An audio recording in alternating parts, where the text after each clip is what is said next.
Welcome to healthy home. ఇవాళ మనం గోధుమ రవ్వ ఉప్మాని ఎలా ప్రిపేర్ చేయాలో తెలుసుకుందాము. ముందుగా స్టవ్ వెలిగించుకొని ఒక ప్యాన్ పెట్టుకుందాం. ఇందులో 2 టేబుల్ స్పూన్లు ఆయిల్ వేసుకుందాము.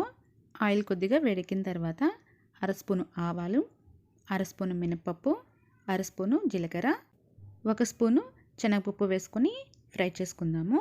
ఇవి కొద్దిగా వేగిన తర్వాత ఇందులో అరకప్పు ఉల్లిపాయ వేసుకుందాము.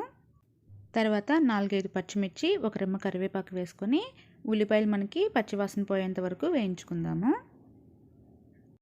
ఉల్లిపాయ మనకి వేగిపోయిందండి. ఇప్పుడు ఇందులో 2 టేబుల్ స్పూన్లు జీడిపప్పు వేసుకుందాము. ఇవి కూడా కొద్దిగా వేగిన తర్వాత 1 కప్పు మిక్స్డ్ వెజిటబుల్స్ వేసుకుందాము. నేను బీన్స్, క్యారెట్, బంగాళదుంప వేస్తున్నాను. మీరు నచ్చినటువంటి వెజిటబుల్స్ని యాడ్ చేసుకోవచ్చు. తర్వాత ఇందులో రుచికి సరిపడినంత సాల్ట్ వేసుకుందాము. ఇప్పుడు 2 నిమిషాల పాటు ఫ్రై చేసుకుందాము. తర్వాత మూత పెట్టేసి 5 నిమిషాల పాటు లో ఫ్లేమ్లో ఉడికించుకుందాం. తర్వాత వెజిటేబుల్స్ అంతా కూడా ఒకసారి బాగా ఇలాగ కలుపుకుందాము. ఇప్పుడు ఇందులో 1 కప్పు బాన్సీ రవ్వ వేసుకుందాం, అంటే గోధుమ రవ్వ. ఇప్పుడు దీన్ని కూడా 5 నిమిషాల పాటు లో ఫ్లేమ్లో ఫ్రై చేసుకోవాలి. చూడండి, రవ్వ మనకి వేగిపోయింది. ఇప్పుడు ఇందులో 2 కప్పులు వాటర్ వేసుకుందాము.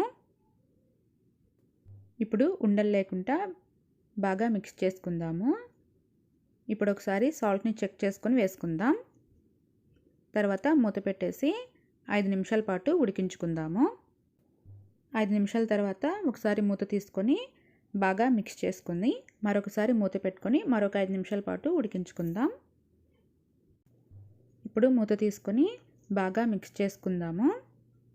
ఇప్పుడు లో ఫ్లేమ్లోనే ఉడికించుకోవాలి. ఇప్పుడు ఇందులో 1 స్పూను నెయ్యిని వేసుకొని బాగా మిక్స్ చేసుకుందాం. చూడండి, మనకి రవ్వ అనేది కంప్లీట్గా ఉడికిపోయింది. ఇప్పుడు ఇందులో చివరిగా కొద్దిగా కొత్తిమీర వేసుకొని బాగా మిక్స్ చేసుకుందాము. ఇంతేనండి, గోధుమ రవ్వ ఉప్మా. ఇప్పుడు దీన్ని ఒక బౌల్లోకి తీసుకుందాము. ఇప్పుడు ఉప్మాని ఈక్వల్గా ప్రెస్ చేసుకుందాము. తర్వాత ఒక ప్లేట్ తీసుకుందాం. ఈ ప్లేట్లోకి ఈ బౌల్ని ఇలాగా బోర్లా పెట్టుకుందాము. ఇప్పుడు బౌల్ని కానీ ఇలాగా ప్రెస్ చేసి తీసినట్లయితే మనకి ఉప్మా అనేది ఈజీగా వచ్చేస్తుంది. ఇంతేనండి, ఎంతో టేస్టీగా ఉండేటువంటి గోధుమ రవ్వ ఉప్మా. తప్పకుండా ట్రై చేయండి. Thank you for watching. Please subscribe to my channel.